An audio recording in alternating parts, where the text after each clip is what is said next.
Hello दोस्तों, नमस्कार। तो जैसा कि हम लोग बिहार या स्टेट फर्स्ट पेपर पर बात कर रहे हैं और इस पर हम लोगों ने 50 प्रश्न हल कर लिए थे। आज इसके आगे 51 से स्टार्ट करेंगे। अगर आपने इसकी पिछली वाली वीडियो नहीं देखी है तो नीचे डिस्क्रिप्शन बॉक्स में लिंक दिया गया है, वहाँ से जाकर के देख सकते हैं। तो आज की हम लोग प्रश्नोत्तरी प्रारंभ करते हैं। आज का हमारा ये पहला प्रश्न है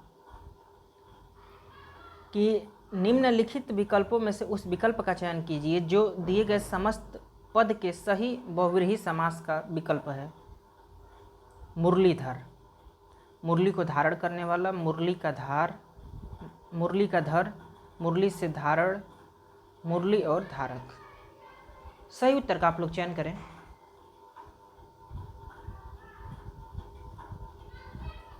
तो जैसा कि आपका सही उत्तर हो जाएगा मुरली को धारण करने वाला, और बहुव्रीहि समास है तो इसलिए तीसरे पद की ओर संकेत कर रहा है, यानी कि श्री कृष्ण भगवान। अगला प्रश्न है प्रश्न नंबर 52। निम्न में से कौन सा समास बहुव्रीहि समास का उदाहरण नहीं है? चंद्रशेखर, चक्रपाणी, चंद्रकांति, राजपुरुष। 52 नंबर का आप लोग सही उत्तर का चयन करें। तो जैसा कि आपका सही जो उत्तर हो जाएगा वो हो जाएगा राजपुरुष। ये बहुव्रीहि समास का उदाहरण नहीं है, और बाकी जितने हैं वो बहुव्रीहि समास के उदाहरण है। राजपुरुष तत्पुरुष समास का उदाहरण। अगला प्रश्न है अपि छते का सही संधि विच्छेद है। अपि प्लस छते, अप प्लस इछते, अपि प्लस इछते, अपि प्लस इछते। सही उत्तर का चयन करें। 53। तो जैसा कि आपका सही उत्तर हो जाएगा अपि प्लस इछते, 4 ऑप्शन सही हो जाएगा। अगला प्रश्न हम लोग देखेंगे 54 नंबर। किस संधि में स्वरों का परिवर्तन य व र ल में होता है? अयादि संधि, वृद्धि संधि, गुण संधि, यण संधि। सही उत्तर का आप लोग चयन करें। तो जैसा कि 54 का आपका सही उत्तर हो जाएगा ऑप्शन नंबर डी, यण संधि। यण संधि में आपका य र ल व में परिवर्तन होता है। अगला प्रश्न है 55 नंबर कि इनमें से कौन संधि का शब्द गलत है? सत प्लस सी, सच्छि, प्रीति प्लस उपदेश, पितृपदेश, सत्य प्लस धर्म, सद्धर्म, सत प्लस मार्ग, सद्मार्ग। गलत बताना है। पूरा प्रश्न आप लोग पढ़िएगा तब जाके उत्तर दीजिएगा। जल्दीबाजी में रहेंगे, क्वेश्चन क्या कह रहा है गलती कर देंगे। तो आपका सही उत्तर हो जाएगा डी ऑप्शन।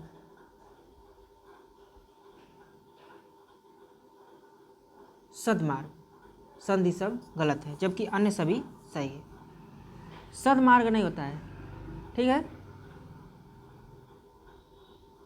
ये होता है सन्मार्ग।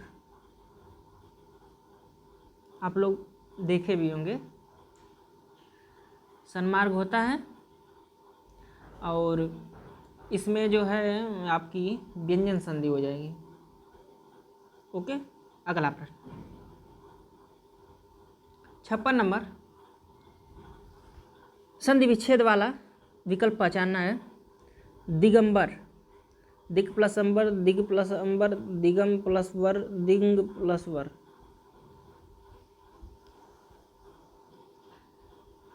सही उत्तर का आप लोग चयन करें।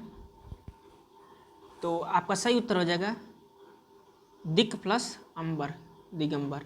देखिए ये जो क है ये अपने वर्ग का 5वें अक्षर में सम्मिलित हो जाता है। दिग ग 5वें अक्षर में जितने वर्ग के जितने अक्षर आते हैं तब उसका पहला अक्षर हो जाता है। तो दिक प्लस अंबर बराबर दिगंबर। अगला प्रश्न है 57 नंबर।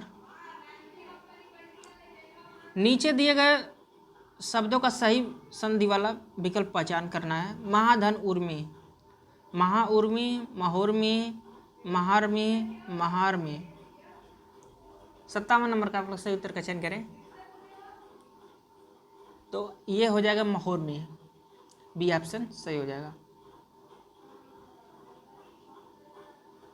और मान लीजिए पूछ दिया कौन सी संधि है तो गुण संधि होगी। ठीक है, अगला प्रश्न देखते हैं 58 नंबर। मतैक्य में कौन सी संधि है? आपके सामने ऑप्शन है दीर्घ संधि, वृद्धि संधि, गुण संधि, यौन संधि। बताइए। तो मतैक्य में आपका जो हो जाएगा मत प्लस ऐक्य, अ प्लस ए बराबर आय, यानी वृद्धि संधि। इसका संधि विच्छेद देख लीजिए। मान लीजिए अगर एग्जाम में पूछ दिया तो आप गलती ना करें। मत प्लस ऐक्य, मत प्लस ऐक्य बराबर अ और ए मिलके आए, तो मतैक्य हो जाएगा। अगला प्रश्न कि निम्न में कौन मात्रिक छंद है? दोहा, चौपाई, रोला, ये सभी मात्रिक छंद आपको बताना है। ठीक है, छंद तो आप लोग जानते ही होंगे, 3 प्रकार के होते हैं, वर्णी छंद, मात्रिक छंद, मुक्तक छंद।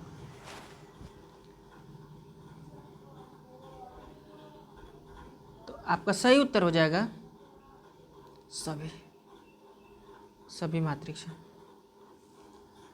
अगला प्रश्न 60 नंबर।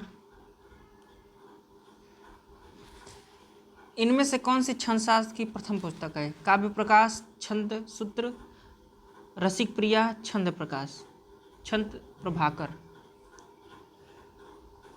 60 नंबर का आप लोग सही उत्तर का चयन करें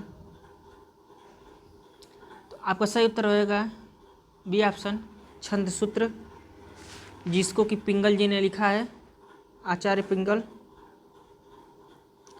इसको पिंगल शास्त्र के नाम से भी जाना जाता है। अगर मान लीजिए पिंगल शास्त्र नाम आ गया तो आप बता सकें ये पहली छंद की प्रथम पुस्तक है, प्रकाशित पुस्तक। अगला प्रश्न हम देखेंगे 61 नंबर।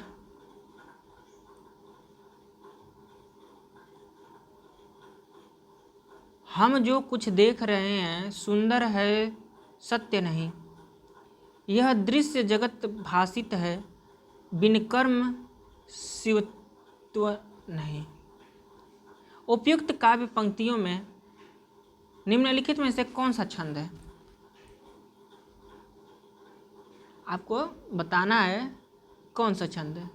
तो देखिए, अगर मान लीजिए आप एग्जाम में नहीं जान रहे हैं कि कैसे पता करें कि कौन सा है, तो पहले तो ये काउंट कर लीजिए। देखिए 10-10 वर्णों की यति से, 14-14 वर्णों की मात्राओं से, 13-13 मात्राओं से, 15-15 मात्राओं से, मतलब ये तो काउंट तो करना आपको आसान हो जाएगा। अगर मान लीजिए दिमाग में नहीं आ रहा है कि कौन सा है, और ये आप लोग ऑप्शन में देख लेंगे कि किस में 14-14 मात्राएं दी गई हैं, किस में 10-10 हैं, मतलब ये तो आप पहचान सकते हैं ना। जैसे हम है तो हम में 1, म में 1, जो में आपका 2 हो जाएगा। कुछ छोटाओं की मात्रा है तो 1 हो जाएगा। 6 में 1 हो जाएगा। देख में आपका दे 1 की मात्रा है तो ये 2 हो जाएगा। इसके बाद ख में 1 हो जाएगा, र 1 हो जाएगा, हे 2 हो जाएगा, हैं इसका भी 2 हो जाएगा। तो टोटल कितनी मात्रा हुई? 2, 2 4, 2 6, 2 8, 2 10, 2 12, 2 14। देखिए 14 मात्राएं एक ही ऑप्शन में दी गई हैं, इसलिए आपका ये सही हो जाएगा। ठीक है, ये तब के लिए है जब आपको कुछ भी सूझ ना रहा हो, तो आप देख करके काउंट करके ट्रिक कर दीजिए। अगला प्रश्न 62 नंबर। आप निसंकोच चले जाओ। इस वाक्य की त्रुटि सुधारने के लिए निम्न में से सही वाक्य छांटें। बताइए। तुम निसंकोच चले जाइए, आप निसंकोच चला जाओ, आप निसंकोच चले जाइए, आप निसंकोच चले जाएगा। सही उत्तर का आप लोग चयन करें 62 नंबर का।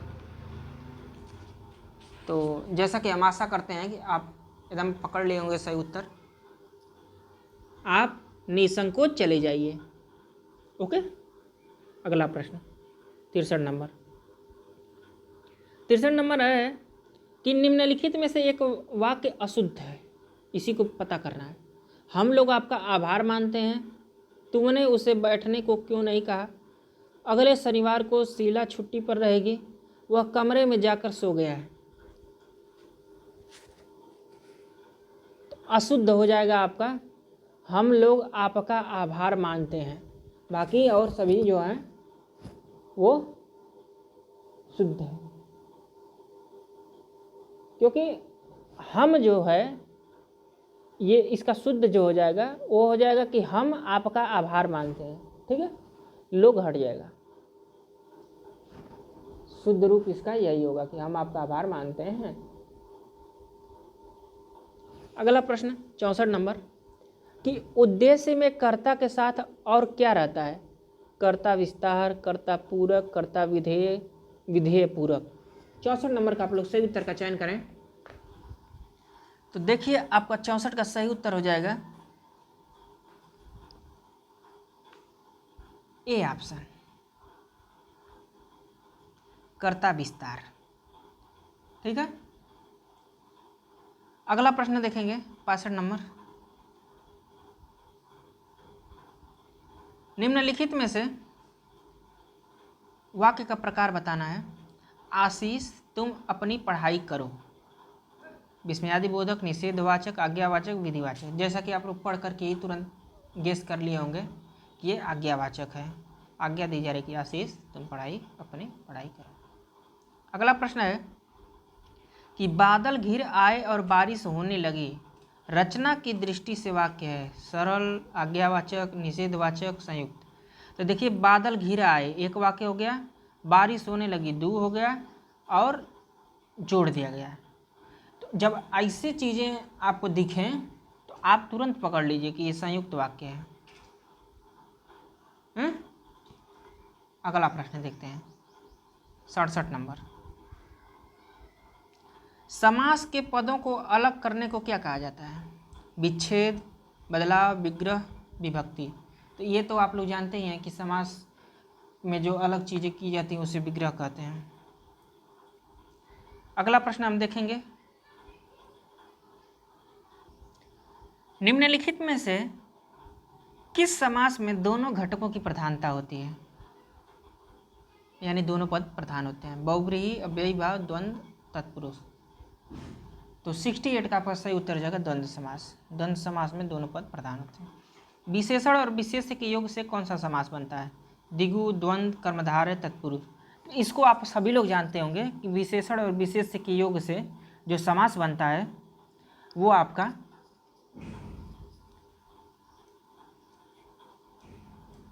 कर्मधारय समास बनता है। विशेषण विशेष्य भी इसमें होता है, उपमेय उपमान भी होता है।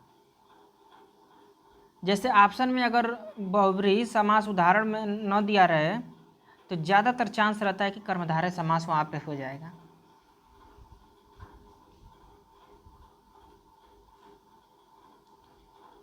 अगला प्रश्न 70 नंबर, पुरुषोत्तम में कौन सा समास है, अव्ययी भाव, द्वंद्व, द्विगु, तत्पुरुष। तो 70 नंबर का आपका जो सही उत्तर हो जाएगा पुरुषों में उत्तम, पुरुषोत्तम। बताइए, तो आपका सही उत्तर हो जाएगा तत्पुरुष समास। अगला प्रश्न, अनुरूप में कौन सा समास होता है, तत्पुरुष, बहुव्रीहि, कर्मधारय, अव्ययी भाव।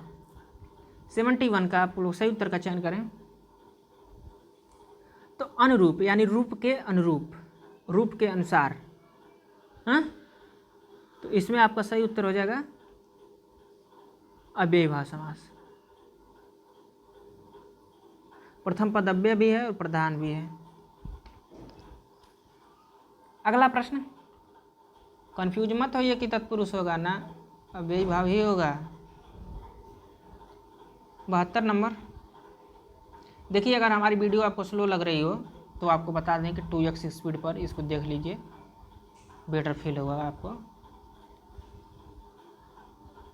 सदमर्म का सही संधि विच्छेद होगा सद प्लस धर्म, सद प्लस अधर्म, स प्लस धर्म, सद प्लस धर्म। सद्धर्म का बताइए सही संधि विच्छेद। तो आपका सही उत्तर हो जाएगा सत प्लस धर्म। तथ दधन त वर्ग के अक्षर को करके विच्छेद किया गया, व्यंजन संधि इसमें हो जाएगी। अगला प्रश्न, व्यवहार का संधि विच्छेद है व्यवहार, व्यवहार, व्यवहार, व्यवहार। 73 नंबर का आप लोग सही उत्तर का चयन करिए। तो आपका सही उत्तर हो जाएगा option number A, V plus A plus हार, व्यवहार।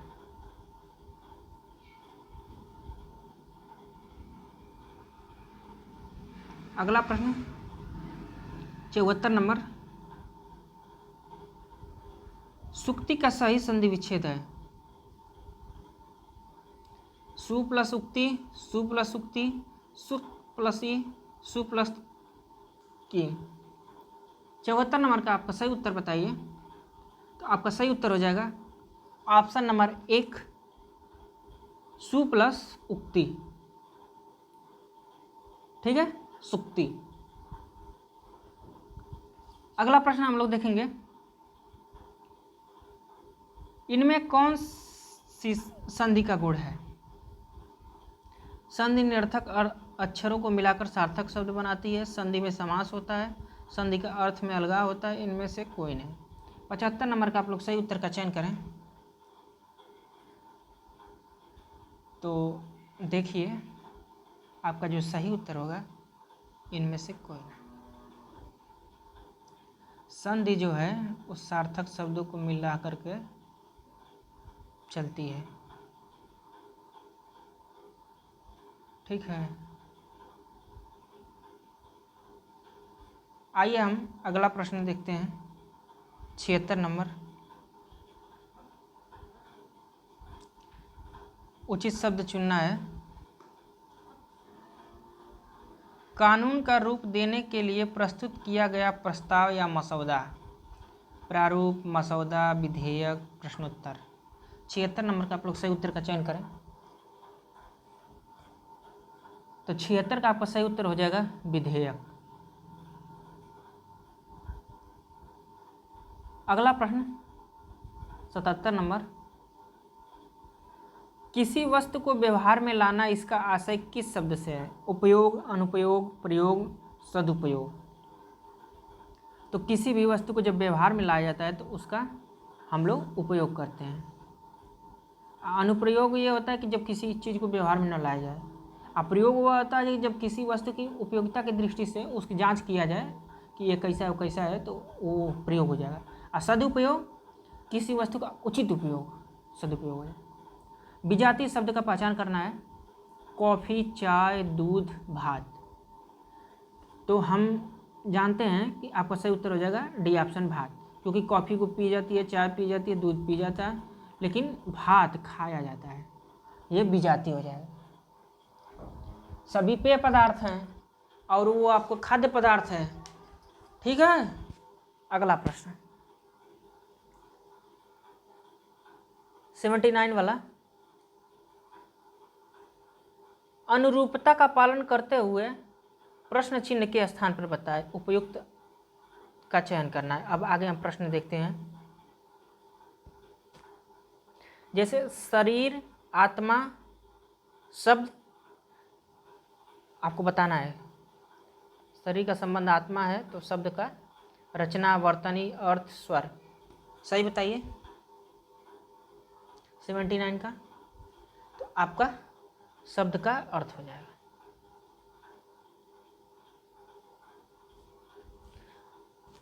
अगला प्रश्न कि अधिसूचना प्रकाशित होती है सरकारी गजट में, सरकारी पत्रिका में, किसी भी पत्रिका में, सामान्य पत्र के रूप में। सही उत्तर का आप लोग चयन करें। तो आपका सही उत्तर हो जाएगा सरकारी गजट में। जो अधिसूचना होती है वो सरकारी गजट में प्रकाशित की जाती है। अधिसूचना को ही नोटिफिकेशन भी कहते हैं। अगला प्रश्न 81 नंबर, हिंदी साहित्य सम्मेलन किस नगर में स्थापित हुआ? वाराणसी, इलाहाबाद, पटना, दिल्ली। हिंदी साहित्य सम्मेलन कहाँ स्थापित किया गया था?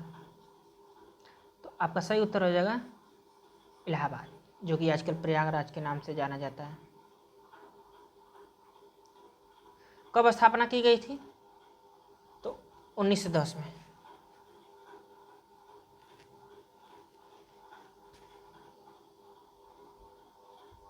अगला प्रश्न,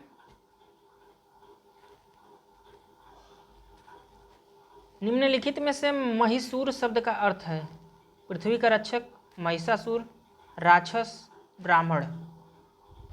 82 नंबर का आप लोग सही उत्तर का चयन करें। तो 82 का आपका सही उत्तर हो जाएगा ब्राह्मण। डी ऑप्शन सही हो जाएगा।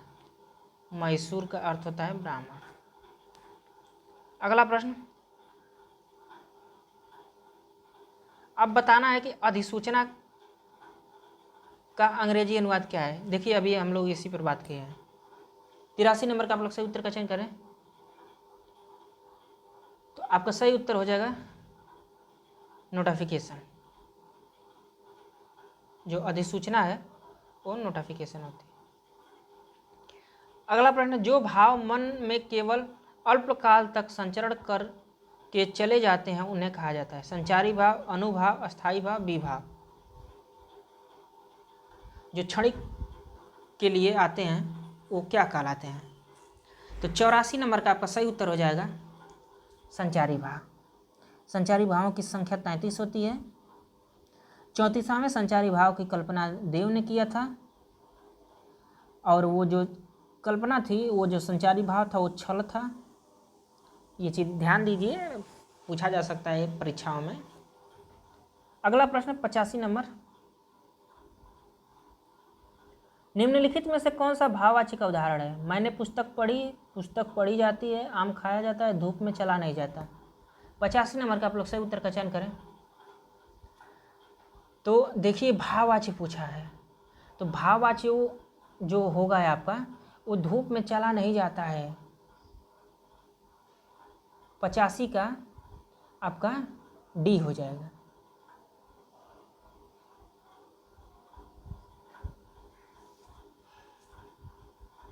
अगला प्रश्न है 86 नंबर,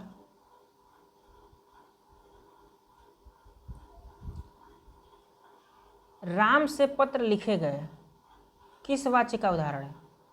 कर्तृवाच्य, कर्मवाच्य, भाववाच्य, कर्म कर्तृवाच्य।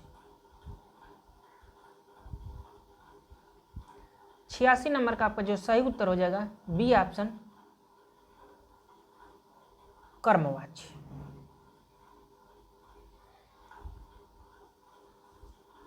जिन वाक्यों में कर्म की प्रधानता होती है, ठीक है, उसे वही कर्मवाच्य था। राम से पत्र लिखे गए। अगला प्रश्न है कि निम्नलिखित में से कर्तृवाच्य का वाक्य बताइए। तुलसीदास ने रामचरितमानस लिखी, राम द्वारा रावण को मारा गया, आज टहलने चला जा, छात्रों द्वारा फुटबॉल खेली जाती है। 87 नंबर का आपका सही उत्तर का चयन करें। तो आपका सही उत्तर हो जाएगा ऑप्शन नंबर 1, तुलसीदास ने रामचरितमानस लिखी। इसमें कर्तृवाच्य है, बाकी और सभी में भाववाच्य है। अगला प्रश्न 88 नंबर, ये तो बहुत इंपॉर्टेंट प्रश्न है, हर जगह पूछा जाता है। जहाँ बिना कारण के कार्य की उत्पत्ति होती है वहाँ पे कौन सा अलंकार होता है? विभावना, विशेषोक्ति, असंगति, दीपक। 88 नंबर का आपका जो सही उत्तर हो जाएगा बताइए। तो विभावना अलंकार। इसका एक उदाहरण बहुत प्रचलित है, बिनु पग चले सुने बिनु काना, बिनु विधि कर्म करे विधुराना, आनंद सकल रहित रस भोगी, बिनु वाणीन वक्ता बढ़ चुके।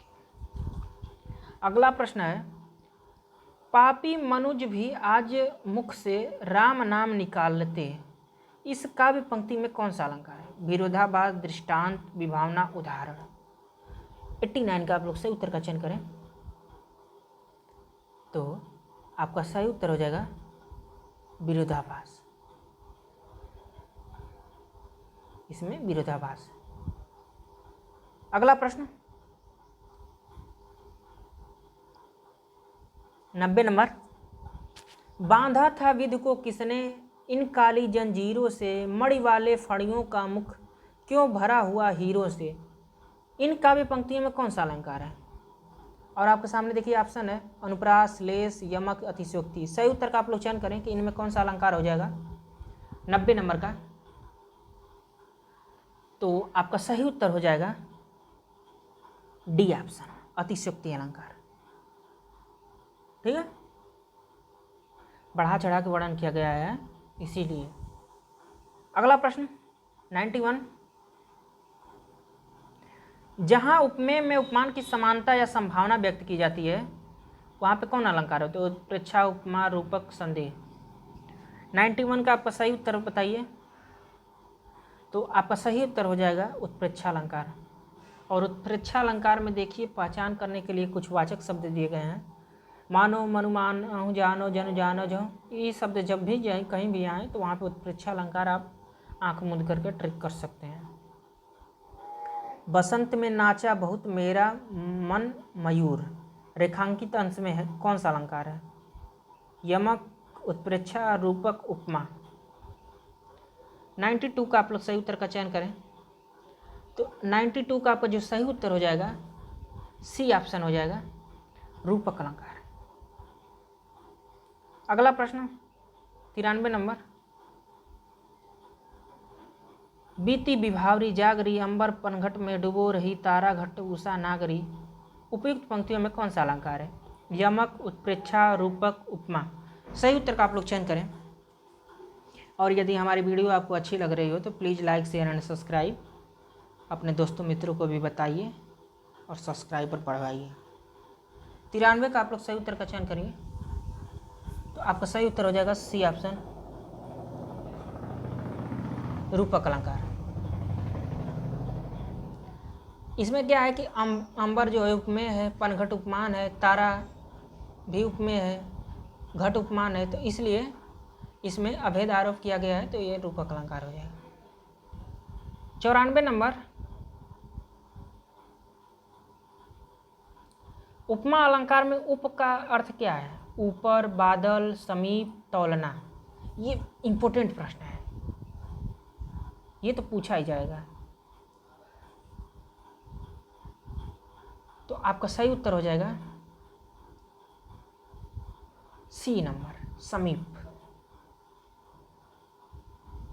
जो उपमा का आशय होता है वो तुलना, समानता, समता, बराबरी, ये सब होता है। 95 नंबर प्रश्न, हीरक सी समीर माला जब, पंक्ति में प्रयुक्त अलंकार पहचाने।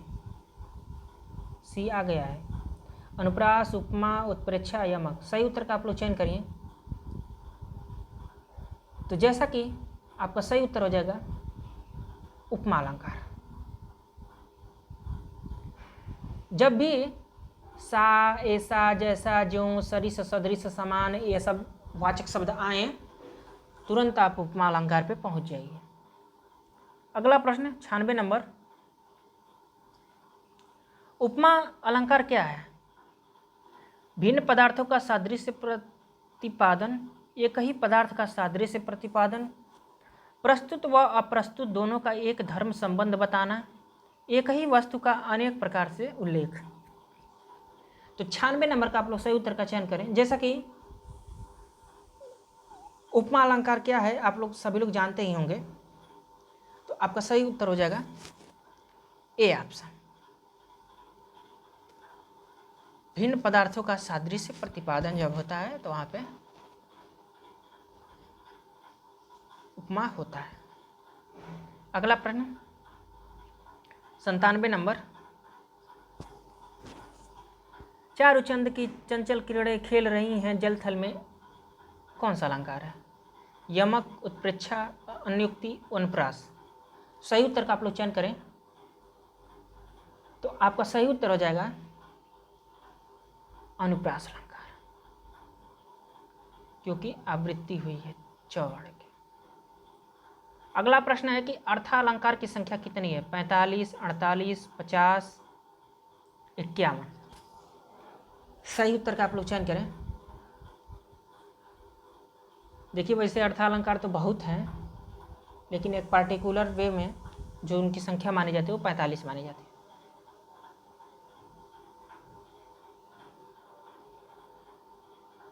अगला प्रश्न,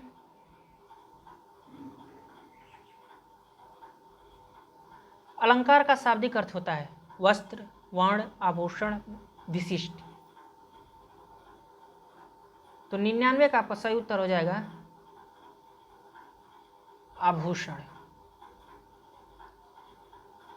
और ये आज का अंतिम प्रश्न है, और इस पर हम लोगों ने बहुत सारी प्रश्नोत्तरियाँ की हैं या स्टेट पर। अगर आपने उन वीडियो को नहीं देखा तो नीचे डिस्क्रिप्शन बॉक्स में लिंक है, वहाँ से जा करके आप उन वीडियो को देख लीजिएगा। संक्षेपण में भाषा कैसी होनी चाहिए? सरल, स्पष्ट, कठिन, विशेष। सही उत्तर का आप लोग चयन करें। देखिए निगेटिव प्रश्न पूछा है, संक्षेपण में कैसी भाषा नहीं होनी चाहिए ये पूछा। जल्दीबाजी के चक्कर में प्रश्न गलत हो जाएगा।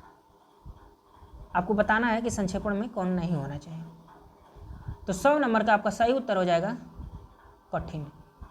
संक्षेपण में कठिन नहीं होना चाहिए, सरल, स्पष्ट, विशेष ये चीज़ें होनी चाहिए, कठिन है। तो दोस्तों यहाँ तक देखने के लिए आप लोगों का बहुत बहुत धन्यवाद। हम लोग फिर मिलते हैं दूसरे वीडियो में। नमस्कार।